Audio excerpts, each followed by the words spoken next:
Eu quero que vocês abram comigo a Bíblia, a palavra de Deus, no Evangelho de Marcos, capítulo 10.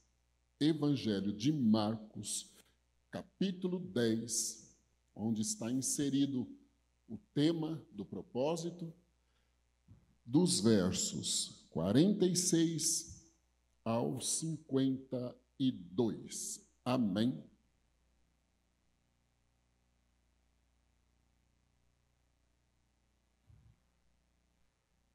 Os versos 46 a 52 dizem assim: Depois foi para Jericó. E saindo ele de Jericó com seus discípulos e uma grande multidão, Bartimeu, o cego, filho de Timeu, estava sentado junto ao caminho, mendigando. E ouvindo que era Jesus de Nazaré, começou a clamar e a dizer: Jesus, filho de Davi, tem misericórdia de mim. E muitos o repreendiam para que se calasse, mas ele cada vez clamava mais, dizendo: Filho de Davi, tem misericórdia de mim. E Jesus, parando, disse que o chamassem, e chamaram o cego, dizendo-lhe: Tem bom ânimo, levanta-te, que ele te chama. E ele, lançando de si a sua capa, levantou-se e foi ter com Jesus. E Jesus, falando, disse-lhe: Que queres que te faça? E o cego lhe disse: Mestre, que eu tenha vista. E Jesus lhe disse: Vai, a tua fé te salvou. E logo seguiu a Jesus pelo caminho. Amém. Um dos milagres de Jesus mais conhecidos em toda a extensão da palavra de Deus, principalmente a divisa usada como tema da campanha do propósito, que queres que te faça, extremamente conhecido na palavra do Senhor. Estamos diante de um capítulo narrado por Marcos, onde Jesus passou por alguns instantes de confronto com a multidão, confronto com Zebedeu, trouxe algumas grandes lições práticas para o dia a dia, e agora seguiu viagem para Jerusalém. Estamos diante de um rapaz que tinha um problema físico, uma enfermidade física.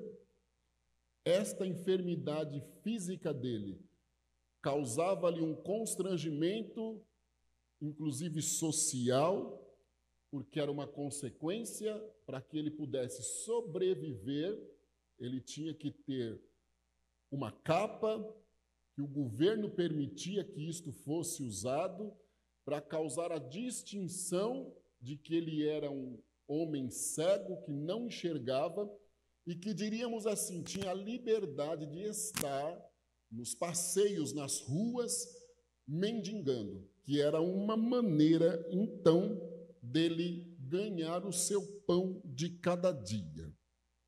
Bartimeu tinha uma rotina difícil, uma rotina constrangedora, como eu disse, mas ele levava a sua vida e pelas suas atitudes nós vemos que ele tinha esperança, desejo de mudar aquela situação e esperava uma oportunidade. Também nós vemos que ele era um homem com esforços, que ele procurou sustentar-se, mesmo que com aquela condição de uma capa autorizada pelo governo, que dava a ele a liberdade de pedir esmola. Ele não se sentiu inferior a ninguém e ele usou o recurso que ele tinha no momento. Nós não podemos transformar as nossas dificuldades em condições traumáticas, nem mesmo subestimarmos a nossa capacidade de sermos resilientes para suportarmos aquela condição ou então aceitar aceitar aquilo como algo comum, natural, e não ter esperança de mudança. Nós precisamos fazer dos nossos momentos difíceis condições e esforços para vencermos a batalha. Bartimeu nos dá um grande exemplo nesse sentido. Ele era um homem esforçado e ele procurou a sua sobrevivência. Uma coisa interessante também, ele não podia ter as condições de enxergar por ser cego, mas as suas outras possibilidades, como a audição, ele sabia usar. Então ele era um homem também inteligente. Ele desenvolveu na audição, ouviu falar de Jesus Cristo, tinha conhecimento de causa de quem era Jesus Cristo e aproveitou a oportunidade para sair vitorioso daquela condição difícil que ele vivia. Todos nós temos habilidades. Cada um vai desenvolvendo uma habilidade melhor do que uma outra. E o bom é que nós desenvolvamos habilidades que superem os nossos problemas ou dificuldades. E este homem soube desenvolver uma boa habilidade de audição, aproveitando a oportunidade para usar aquele recurso físico que ele tinha, não tendo da visão, para ser vitorioso. Ouviu falar que Jesus passava. Uma oportunidade ímpar. Por muito tempo, Bartimeu estava naquela condição. Mendigando pão, esperando um milagre. E agora era a hora da oportunidade. Jesus passava. Eu não posso deixar para amanhã o que devo ou tenho condições de fazer hoje. Nós somos especialistas, às vezes, em fugirmos de oportunidades. Nós colocamos limites. Nós nos inibimos ou até mesmo começamos a pensar o que o outro vai dizer a nosso respeito quando nós nos manifestarmos ou dizermos qual é a nossa necessidade ou que quer que seja que esteja acontecendo conosco. Jesus passava e este rapaz não preocupou-se com o que geraria de reações na multidão, de reação na multidão, o seu pedido. Olha, irmãos, parece uma mentira ou uma psicologia barata. Me perdoe a forma de expressão aqui. Mas como nós nos preocupamos com o que os outros vão dizer a nosso respeito? E quantas vezes nós perdemos grandes oportunidades na vida por ficarmos presos ao que o outro vai dizer a nosso respeito. E esquecemos também de olhar para dentro de nós, porque nós julgamos o externo pelas atitudes que nós teríamos caso estivéssemos naquela situação ali. Isto é fato. Isto é fato. E por conta disto, oportunidades passam. Não era hora de passar aquela oportunidade. Hoje também não é hora de passar a nossa oportunidade. Este culto é único. Haverão outros cultos se Jesus não voltar. Quem nos dera ele voltar antes de terminar este culto, né? Mas haverão outros cultos. A oportunidade deste culto não virá no próximo. Então nós não podemos perder oportunidades. As oportunidades que eu tive hoje, elas não surgirão amanhã. Talvez pela misericórdia do Senhor, surgirão inclusive outras maiores. Mas eu vou perder a oportunidade que tive hoje? Jamais. E este rapaz aqui não perdeu a oportunidade que teve. Alguns detalhes começaram a me chamar a atenção aqui. Ele ouviu falar que Jesus de Nazaré estava passando por ali.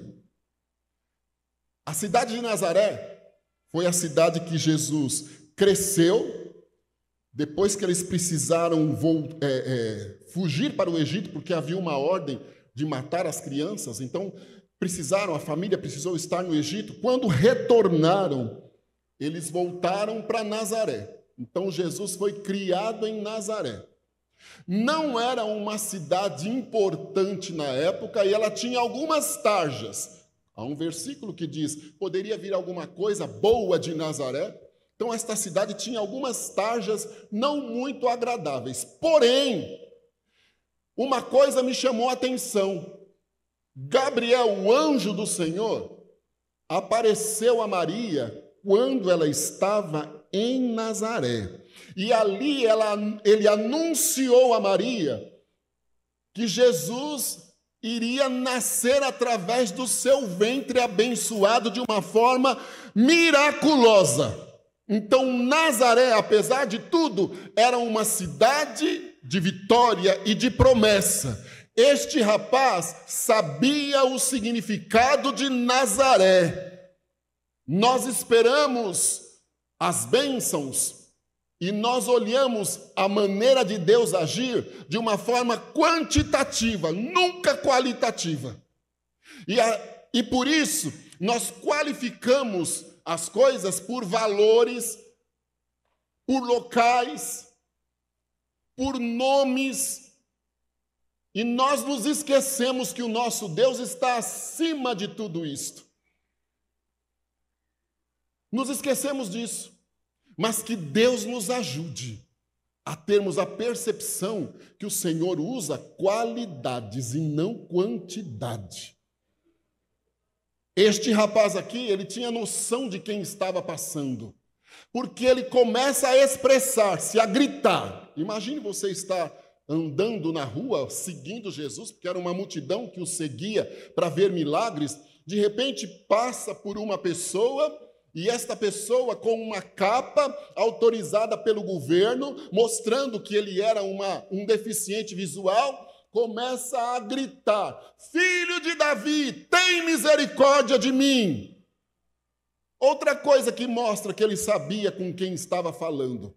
Quando ele fala filho de Davi, ele diz: eu conheço a história dele, ele é o Messias enviado por Deus.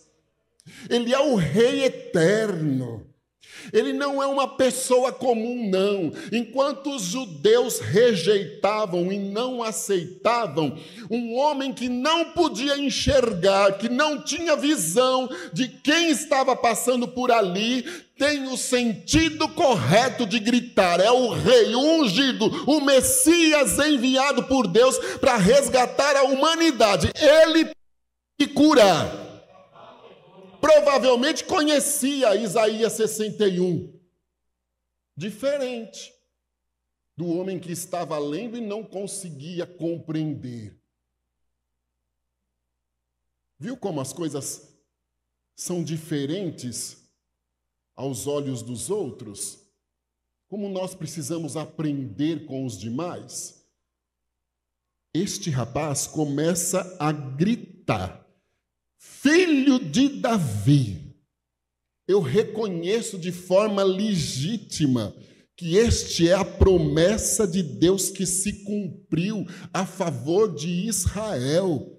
Ele é o Messias esperado, é o citado por Isaías 53, que não dariam muita atenção a ele, mas ele levaria sobre nós as nossas enfermidades, as suas pisaduras, nos traria liberdade. Ele é o Messias de Deus. Então ele não ia pela multidão e pela opinião dos outros. Ele tinha opinião própria e desenvolveu fé de acordo com a sua própria opinião. Então ele tinha personalidade definida. Não podia enxergar, mas emocionalmente ele era um homem sadio, porque tinha uma personalidade definida e um caráter marcante. Ele demonstra isso aqui. Mas se eu não tomo cuidado, eu vou pela quantidade, pela multidão. Todo mundo está dizendo isso, então isso é verdade. Não. Bartimeu nos dá esta lição. Ele reconhece Jesus Cristo. Outra coisa, no meio da multidão, tem todo tipo de gente.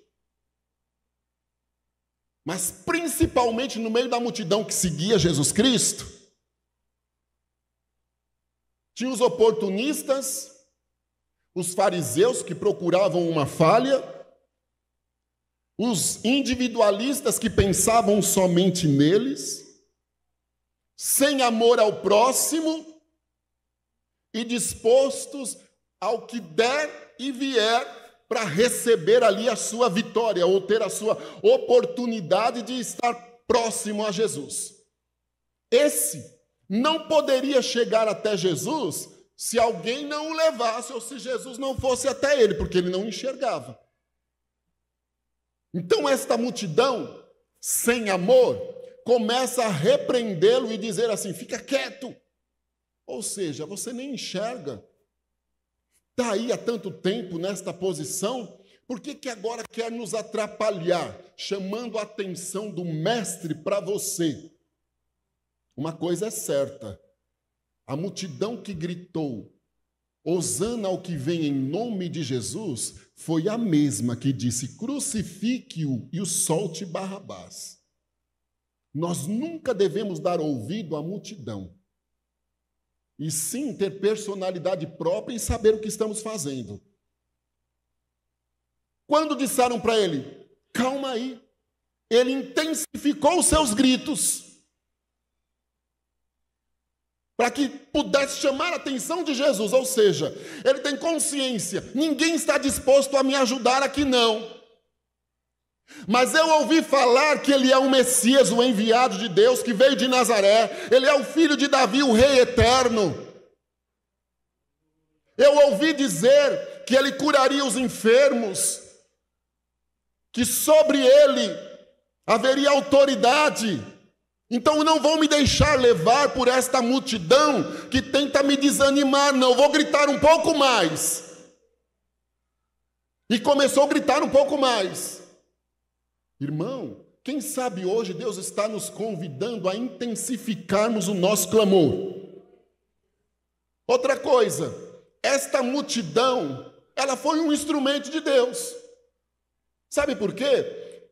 Essa multidão não conseguiu desmotivar Bartimeu, conseguiu incentivar Bartimeu, fortalecer e motivar a fé que ele tinha convocado dentro dele para gritar por misericórdia ali. Não permita jamais ser desanimado por vozes de muitos. Acredite no que Deus te disse. Acredite na promessa que o Senhor te fez. Acredite na oportunidade que o Senhor está te dando. Não perca mesmo, Jesus está passando. Então eu vou me manifestar, eu vou dizer a minha necessidade. Ele já sabe, mas eu vou dizer a minha necessidade. Aleluia! Acharam que Bartimeu ia ficar quietinho, uai. Que eles iriam receber a vitória mais rápido. Mas não. Aí que ele gritou mesmo. Aí que ele mostrou ao que veio. Aí que ele disse, eu confio. Eu ouvi dizer sobre ele. Eu sei que ele pode.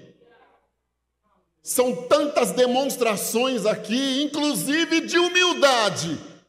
Bartimeu tem também uma demonstração de humildade.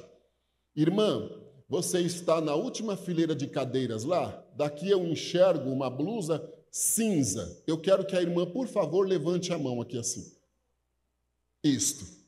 A mão do nosso Deus esta noite reservou uma grande vitória na tua saúde. Amém? Daqui o Senhor me mostra como uma ampola de sangue sendo inserida aqui no seu braço. Ela tem um líquido, um tom de vermelho para simbolizar o sangue e eu entender o que eu devo falar. E à medida que ela vai sendo inserida na sua veia, ela vai desfazendo algumas bolinhas, como aquelas bolinhas de sagu brancas que estavam correndo dentro do teu sangue. Ou seja, havia uma debilidade nos teus glóbulos brancos, provocando fraquezas, inflamações. Parece que tem dia que a irmã está toda inflamada, até queda de cabelo ultimamente, dores fortes de cabeça, desajustes na pressão. A irmã precisava de um milagre e o Senhor chegou para realizar o milagre. À medida que esta ampola é inserida em ti, o Senhor normaliza e equilibra glóbulos brancos com glóbulos vermelhos. Tudo que eu citei agora vai sumir. A irmã vai sair daqui saudável, vai dormir melhor, não vai levantar com dor, e o nome do nosso Deus será exaltado na tua saúde. Aleluia. Canta e dá graça. Aleluia. Louvado seja o Senhor. Aleluia. Você está com uma camiseta cinza também, irmão, com o braço cruzado aí de óculos. Isto. O pouco que eu consigo enxergar daqui, humanamente falando, eu tenho a certeza que eu me dirijo a um jovem, um homem com uma idade menor do que a minha. Mas a voz do Espírito de Deus grita no meu coração que hoje ele vai fazer um movimento também na tua saúde. Principalmente nos teus batimentos cardíacos, o irmão está com taquicardia. Estava até agora. Também na pressão arterial do teu olho, existem dias que este óculos e nada é a mesma coisa. Ele não faz mais o mesmo efeito. Você tem a percepção. Porque há um desajuste na pressão do teu olho, dor de cabeça e dor nesta região próxima aos olhos. A mão do nosso Deus se estendeu, fez um milagre aí, os teus batimentos cardíacos voltarão ao normal e a pressão do teu olho também voltará ao normal. Com isso, Deus te dá alívio emocional, porque isso tem te tensionado, te preocupado e tirado uma boa rotina do teu dia a dia. Há alguns momentos que foge até o pensamento ou a sequência do que estava sendo feito, porque isto está ficando intenso. Mas o Senhor chegou com um milagre de cura e o nome dele é exaltado na tua saúde. No nome de Jesus, eu afirmo que você está curado deste mal agora e que o nome do nosso Deus será exaltado na tua vida. Aleluia.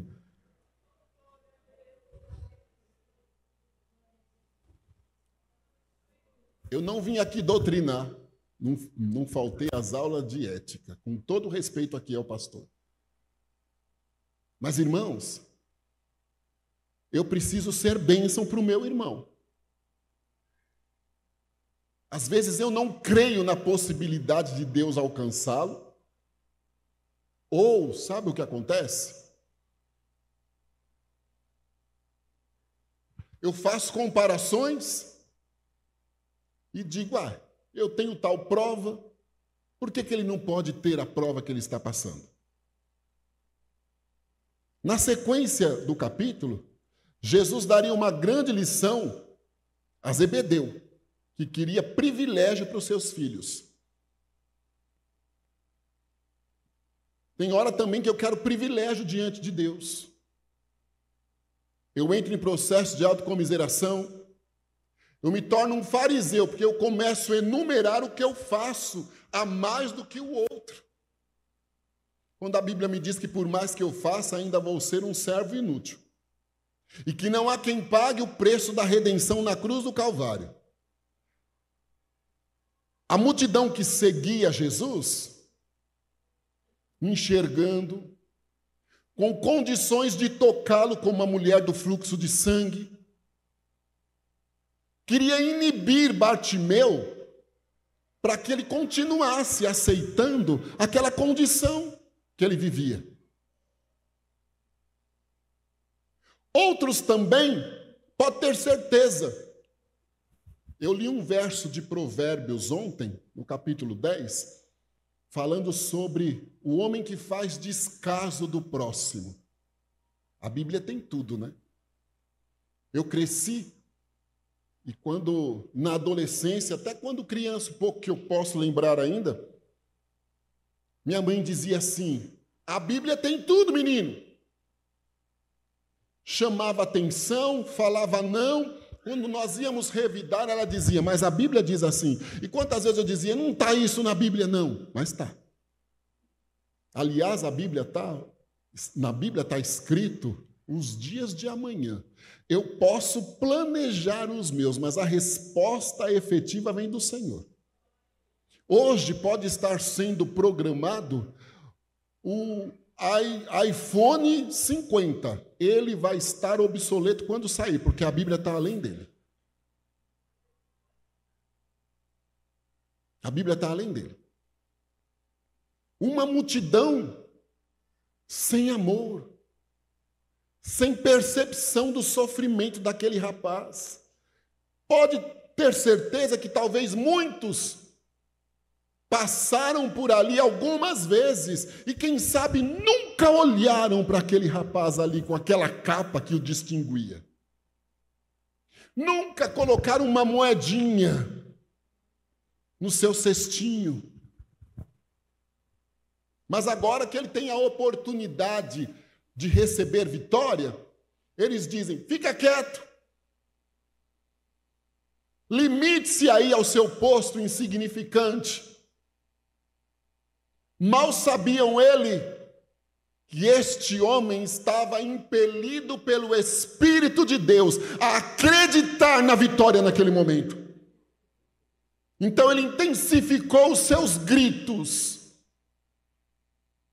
e começou a dizer para o Senhor Jesus, o Messias, a promessa, ter dele misericórdia. A forma mais rústica de nós dizermos o que é misericórdia é compadecimento da miséria alheia. Jesus, se compadeça desta minha miséria aqui, além da cegueira, esta situação socioeconômica aqui, social, que me causa todo este constrangimento. Então, tenha misericórdia de mim.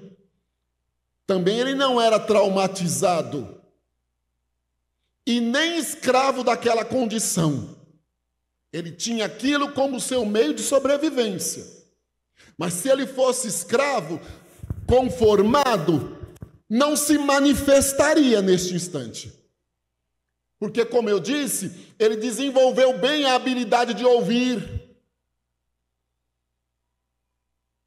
E ele tinha conhecimento de quem estava passando por ali. E não podia e não perdeu a oportunidade. A multidão não pode me desanimar. A multidão não pode te desanimar. A opinião dos outros não pode mudar a tua fé. A forma do outro enxergar isto é impossível, pois para Deus nada é impossível. Assim anunciou Gabriel a Maria em Nazaré. E quando o autor diz assim, ele ouviu falar que o Jesus de Nazaré passava por ali. O impossível que aconteceu como projeto de Deus também pode realizar o impossível na minha história. Ele veio de uma cidade que talvez muitos olhassem ali, nem iriam querer morar ali. Mas ele tinha confiança de com quem ele estava falando. Sabe o que acontece também? Nós nos acostumamos a sermos crentes. Sabia? Usamos até como algo prodigioso. Eu nasci e me criei na igreja. Graças a Deus, Deus me deu esse privilégio. Mas se Jesus voltar agora, isto aí não conta. A minha vida deve estar santificada. Mas nós usamos. Eu sou crente há 50 anos. Meu pai foi crente. Minha mãe. Meus tios, meus avós, achando que isso nos dá privilégio diante de Deus. a quem mais foi dado, dele mais será cobrado. Eu não estou tirando nenhuma, desqualificando estes privilégios de maneira nenhuma, mas eu estou tentando dizer, inclusive para mim, que eles não são prerrogativas para milagre. Prerrogativa para milagre é fé, intimidade, comunhão e crescimento constante. Crescei na graça e no conhecimento. Conheçamos e prossigamos em conhecer. Hoje eu tenho que ter sido melhor do que fui ontem. E amanhã melhor do que fui hoje. Bartimeu, é bem provável que não poderia frequentar a sinagoga. Havia tanta discriminação, tantos protocolos para ir numa sinagoga. Ele ouvira falar de quem estava passando por ali. Então ainda tinham pessoas também fiéis. Poucos, mas tinham. Mas a maioria, a multidão aqui, disse para ele parar. Porque ele estava atrapalhando. A mesma multidão que anteriormente levou um bom puxão de orelha, porque a algazarra das crianças, as minhas estão crescendo. Nós olhamos as fotos, minha esposa diz, oh, que saudade. A algazarra das crianças, não tem uma casa melhor do que uma casa que tenha criança, irmão. Não tem uma igreja melhor do que uma igreja que tenha bastante criança. É símbolo da bênção de Deus também. Anteriormente, na algazarra das crianças, disseram para ele, essas crianças têm que ficar quietas, porque estão te atrapalhando, mestre. Ele disse, não, deixai vir a mim as tais, porque delas é o reino. Ninguém entrará se não for como elas, inocente, pura, verdadeiras. Aqui agora a multidão dizia para o cego, para com isso. Eu preciso ser visto. E no meio tinha os fariseus também, que estavam ali para procurar uma falha em Jesus e confrontá-lo, negando ele ser o Filho de Deus, o Messias, o Jesus de Nazaré, o filho de Davi. Então imagine o que não aconteceu dentro destes fariseus, quando este homem gritou, Filho de Davi, Messias enviado.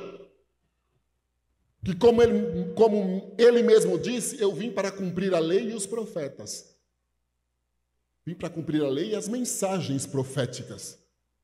Mas estes homens não queriam admitir isto. Aí no meio da multidão, eu volto a pedir perdão aqui ao pastor. Eu só estou aplicando, nem chamando atenção e nem quebrando ética aqui. No meio da multidão, qual seria a minha atitude? Fica quieto. Ou ajudá-lo a chegar próximo a Jesus.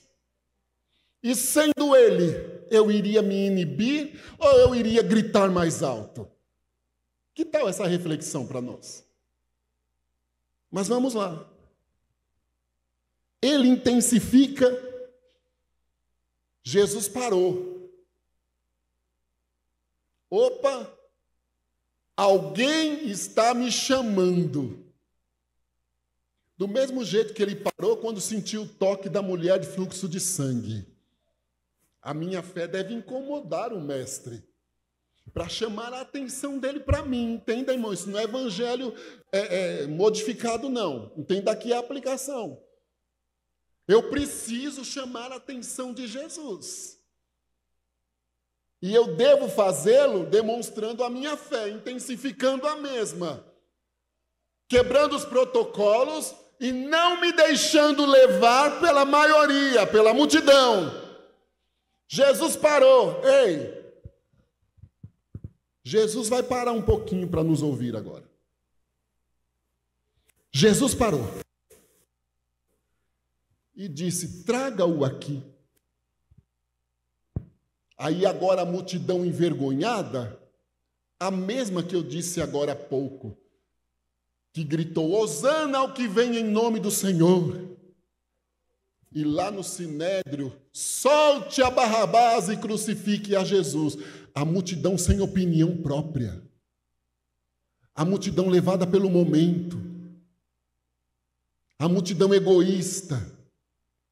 A multidão que só pensa em si. A multidão que segue a Jesus sem saber o que está fazendo. Ou que segue a Jesus somente para ele abençoar. E não para servi-lo verdadeiramente. Porque quando eu sirvo de verdade a Jesus, eu tenho a certeza, como disse Paulo, tudo posso naquele que me fortalece. Anteriormente ele disse, eu sei ter, sei não ter, sei passar por momentos bons, por adversidades, porque eu posso tudo, porque ele me fortalece em todos os momentos e eu passo por isto. Esta é a multidão que serve a Jesus de verdade. Agora, aquela que serve ao Senhor esperando um milagre,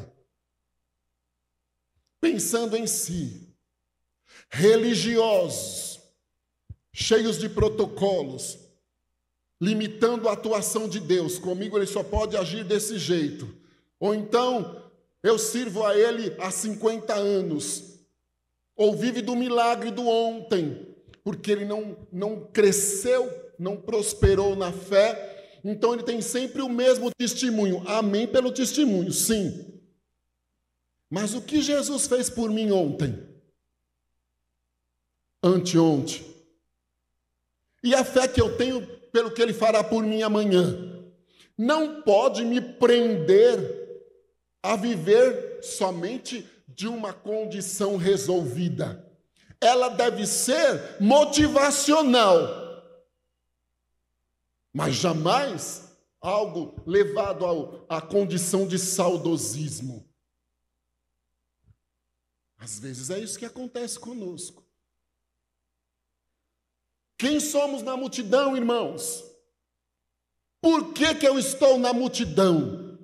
Como cantamos o 485, se minha memória não me pega, estou andando para o céu, onde os salvos já estão. Estou alegre e satisfeito?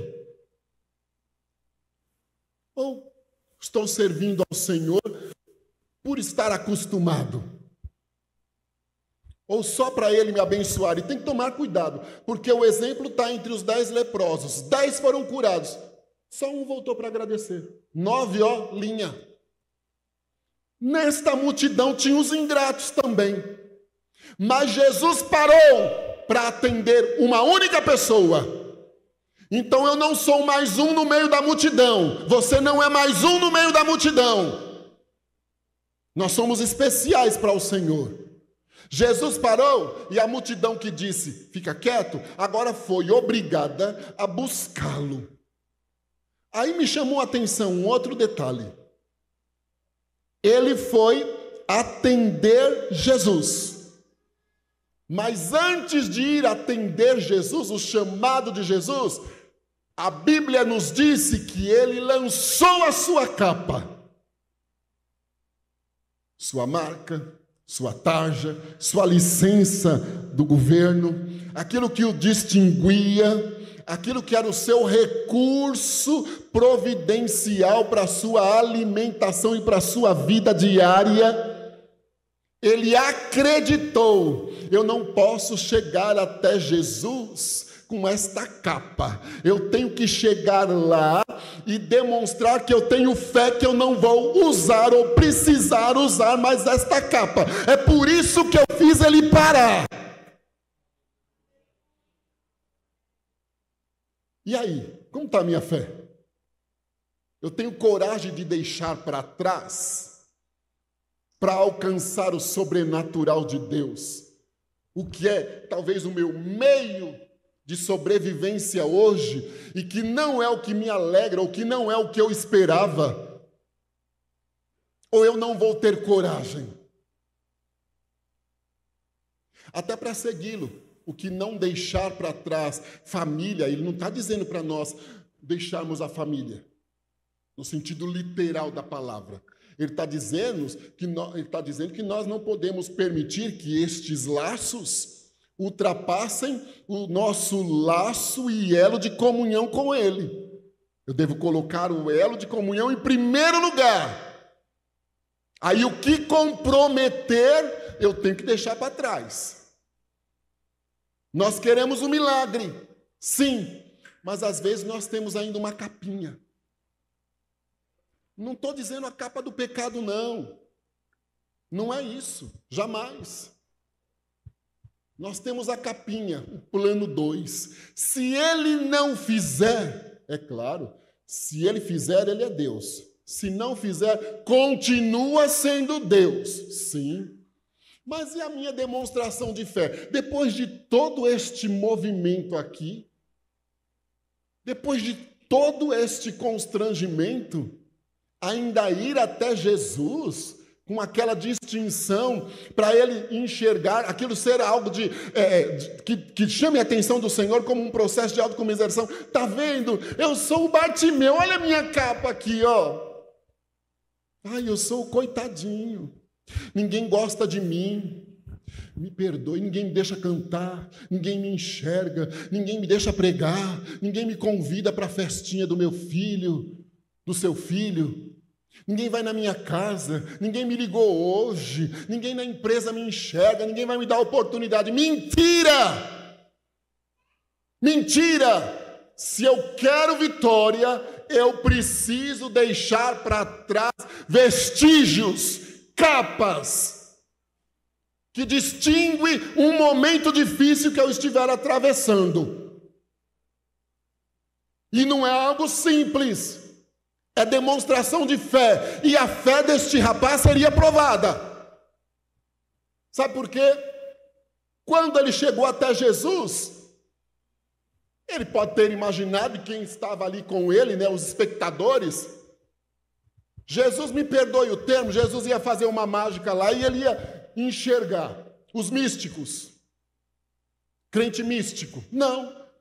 Quando ele chegou até Jesus, para surpresa de todos, a Bíblia me diz, bom, Davi disse que não havia palavra nos lábios dele, e o Senhor já conhecia ou conhece o que ele vai dizer. Na chamada de Jeremias, o Senhor disse para ele, você não era plano dos pais ainda, mas eu já havia te chamado e te constituído por profeta. A Bíblia me diz que ele conhece e sabe tudo, que ele, hoje a irmã Maria Maíbe dizia que o Senhor sabe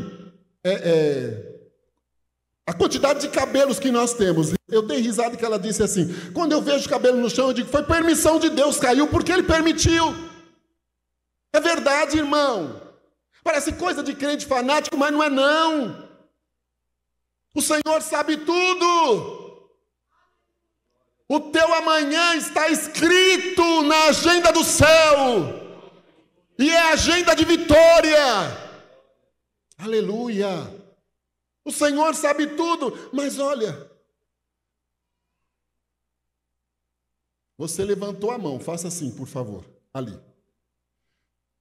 Primeiro, daqui Deus me mostra uma claridade na sua garganta.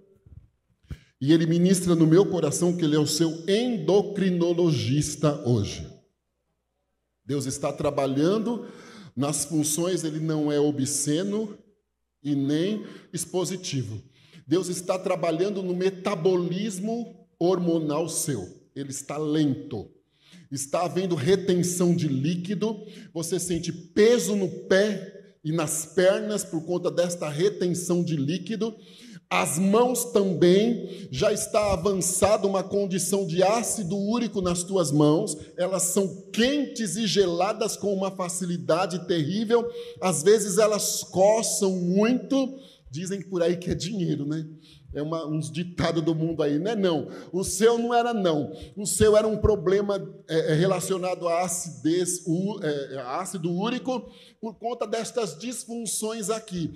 O teu organismo, os órgãos internos estão virados de ponta cabeça também, com funcionamento retardado, mas a mão de Deus está organizando o teu organismo hoje, e estes sintomas todos vão sumir, você vai perceber que está saudável, e o nome do nosso Deus será glorificado na tua saúde. Agora, outra coisa interessante.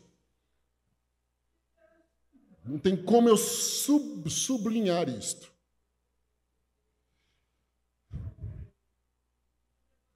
Deus tem projeto contigo, você é extremamente espontânea, tem uma sabedoria do céu extraordinária.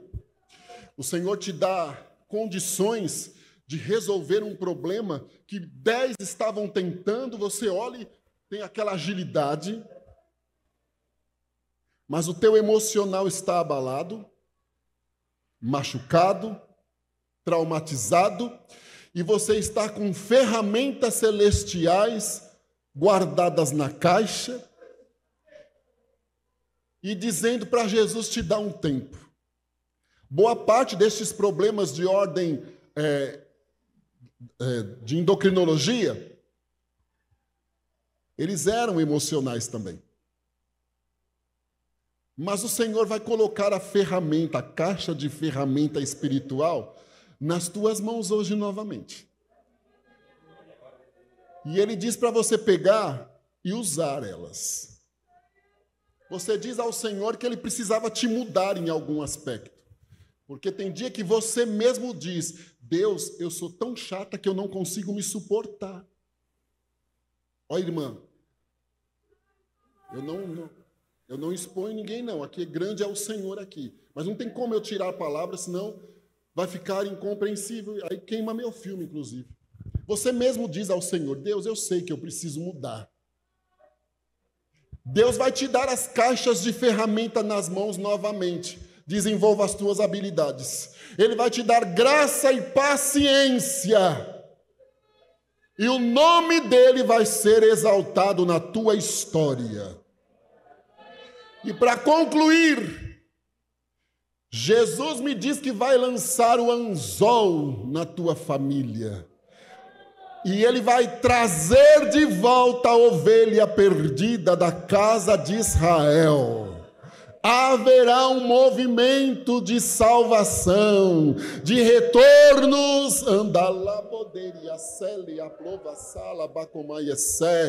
Você ficará admirada no próximo tempo que se chama novembro, porque ele te dará um grande sinal e o nome dele vai ser exaltado e glorificado nesse negócio.